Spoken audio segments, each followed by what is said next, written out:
Before sunrise, a sealed kingdom waits beneath the African soil. Millions of termites move through darkness. Workers repair walls. Soldiers guard narrow tunnels. Fungi grow inside carefully maintained chambers. Yet the entire empire depends on one surprisingly small male. He is the termite king. His species is Macrotermes bellicosus, the African mound-building termite. His scientific name sounds powerful.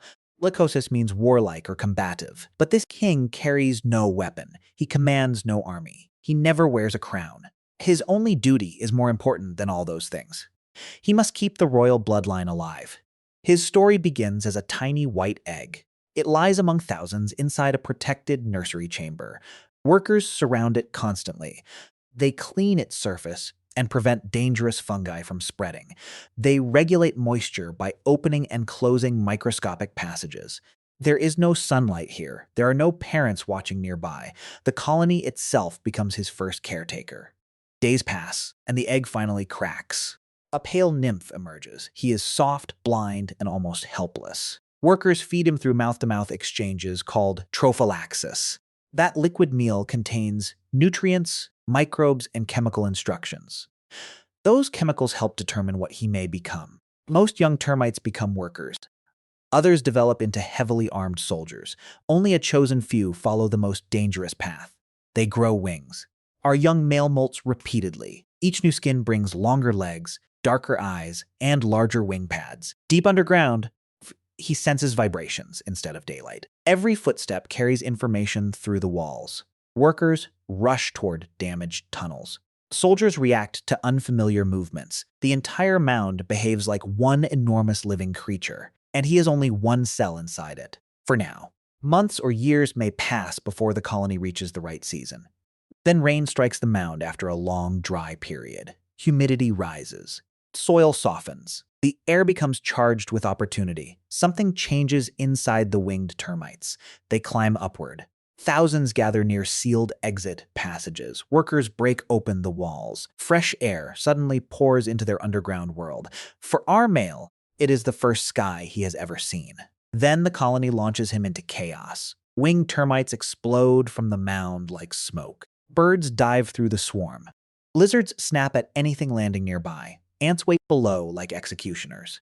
Most of the young reproductives will die within minutes. Our male flies blindly through the storm. A bird passes inches above him. Wind throws him toward the ground. His wings strike grass, but he rises again. Then he detects a chemical signal. A female is nearby. She is another winged reproductive from the swarm.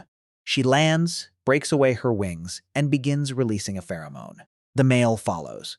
His wings also detach along special fracture lines. He will never fly again. His old life has ended on the surface. Now the real trial begins. The pair runs across exposed soil, searching for shelter. Every second invites predators. An ant finds their trail and races toward them. Female disappears beneath a piece of wood. The male follows immediately. Together, they dig. They push through damp soil using their heads and jaws. The entrance closes behind them. Silence returns. Inside a tiny chamber, two vulnerable insects sit alone. There are no workers, no soldiers, no towering mound. The kingdom of Macrotermes bellicosus begins with only them. They become the primary queen and king. The female lays her first small batch of eggs. The king stays beside her. Unlike male ants, which die after mating, termite kings remain alive. He must mate with the queen repeatedly throughout their long partnership. The first weeks are terrifying. The royal pair must care for their own eggs. They groom them, move them, and protect them from contamination. Their stored energy slowly disappears. If the eggs fail, the future colony dies with them.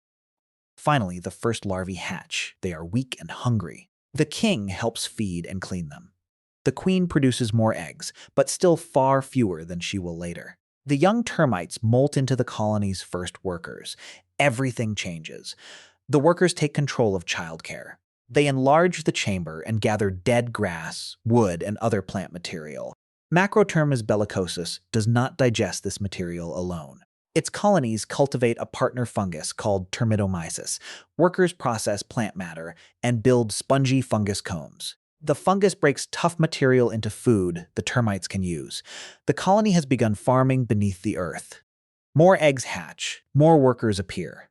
Soldiers develop with powerful jaws, ready to block invaders. The royal pair moves deeper into the growing nest. The king's daily life becomes strange and repetitive. He eats food delivered by workers. He receives grooming from attendants. He remains near the queen and mates with her regularly. He cannot leave. He cannot explore the mound being built around him. He may never see the outside world again. Yet his genetic influence spreads through every tunnel. Years pass. Queen's abdomen expands dramatically as her egg production increases. She becomes a living reproductive machine, surrounded by workers carrying eggs away. The king remains much smaller and mobile. He stays close enough to fertilize her throughout her life. Above them, the mound rises. Workers transport clay mixed with saliva. They construct walls, ventilation passages, nurseries, fungus gardens, and defensive corridors. Some Macrotermes mounds become several meters tall. To a human, it resembles architecture. To the king, it is a prison built by his own children. Then danger enters the kingdom. Heavy rain floods outer tunnels. Workers rushed to seal cracks. Soldiers pack themselves into openings while predators attack exposed sections. The royal chamber trembles. Aardvark tears into the mound from above. Huge claws destroy walls that took years to build. Soldiers charge toward the breach. Workers carry larvae into deeper chambers. The king stays beside the queen. He cannot fight. He cannot escape. If the royal pair dies, colony's future may collapse. But the mound survives. Workers rebuild through the night. Damaged corridors vanish beneath fresh layers of soil. The king continues his duty. Years become decades. This is one of nature's greatest biological contradictions. Ordinary workers may live relatively short lives, yet reproductive termite kings and queens can survive for many years. Some documented termite royal pairs have lived for around 2 decades. Protected underground, the king avoids sunlight, predators, and sudden temperature changes. Workers provide food and sanitation, but safety is not immortality. His movements eventually slow. His outer body shows little drama, yet time is working inside him. One day, he fails to respond normally. Workers touch him with their antennae. They groom him again. The queen remains nearby, still surrounded by attendants. The king takes no heroic final journey. He dies in the darkness, where he built his dynasty. Workers remove the body quickly. In a termite colony, even royalty cannot remain after death. Depending on the species and the colony's condition, replacement reproductives may develop. Without a successful replacement, egg production falls and the population begins aging. Fungus gardens shrink, repairs become slower. Predators exploit weakened walls. Eventually, the great mound may fall silent. But during his life, the king helped produce thousands, perhaps millions, of descendants. Some became workers, some became soldiers, and some grew wings. When the rains return, those young reproductives climb toward the surface. Workers open the exits once again.